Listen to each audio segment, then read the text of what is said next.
Well, I've been in every NBA arena, from Sacramento, the Arco, all the way to Boston, Madison Square Garden, every arena, so that's 30.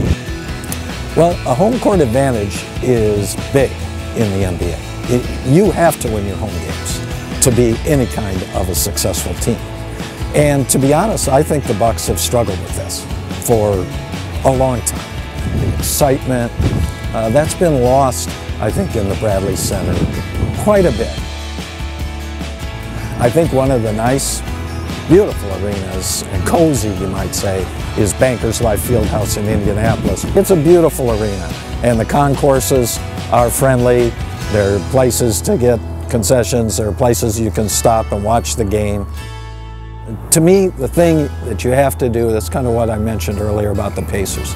Keep the focus on basketball and don't get too caught up in maybe too much of the corporate glitz. I think that takes away from the atmosphere. When I saw the building, my thought was, yes, this building really does reflect the city and the Bucks. I like the wave idea. Yeah, Lake Michigan's right down the road. I love the plaza idea.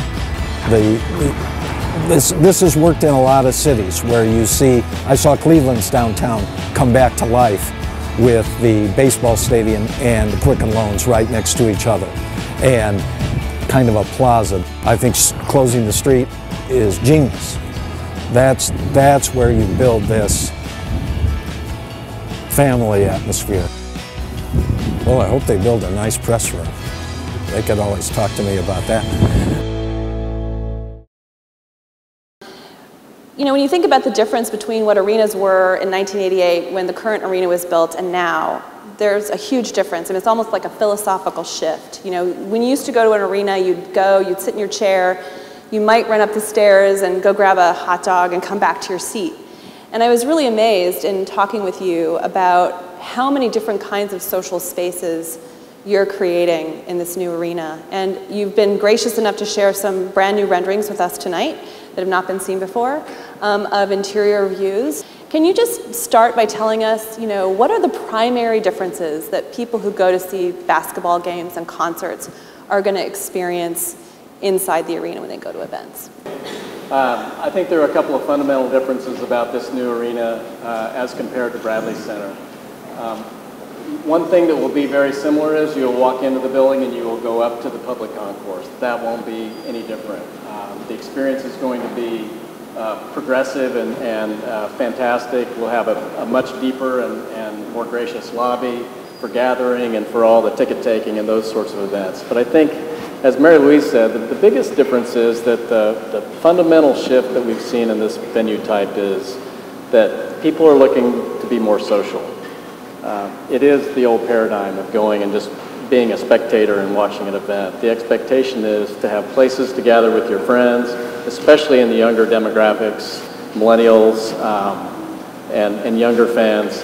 And what we've tried to do in this venue is to provide as much of those opportunities as possible, and that's across all spectrums, from everyday fans, upper deck fans, main concourse fans, and premium fans. There's a real variety of spaces for that kind of gathering. So a multitude of club spaces, event level, there's a mezzanine level club, there is a club on the loge level, and there is a public club, which I think will be one of the most spectacular aspects of this building, which we're, for now, until there's a sponsorship, it's called the Panorama Club, and it sits right above the upper deck and is going to be a gathering place for really spectacular watching of events.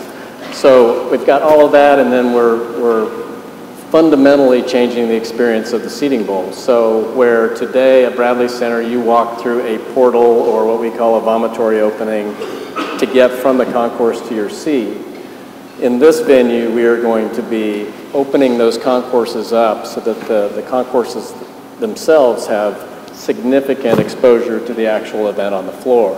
I think that's a fundamental shift. So when you leave your seat, you're not leaving the event. You're staying connected. You can hear it. You can see it. A multi-purpose arena is very different than a ballpark. It's very different than a football stadium, which have almost a singular use and fewer event days. We want to drive as much entertainment and concerts and family shows and monster trucks and all the kinds of events that a true multi-purpose arena can accommodate, which this one will, and that's going to make it a more vibrant building on a day-to-day basis. I think Charles said it best on his video is, what's the home court advantage? So how do you keep the experiential at such a high level? How do you keep them attached to the game and in an intimate setting, and that you can really stress like the importance of what the focus is on the court? He referenced the field house in Indiana, which is a great example of localization and kind of minimization and really kind of less is more on what the sponsorships are. So yes, there will be a focus on naming rights. There will be a focus on founding rights. You also see that we're trying to innovate and kind of redefine the way we do partnerships. Every major partnership will have a major community facet to it, meaning they will contribute back to the community in different ways and aligned with what their interests are and our interests. It will have its signage, it will have its activation, but again, we're talking about how do we keep this clean. It also goes into the front plaza where we've said before, like, this is not successful and it doesn't work if this is Times Square.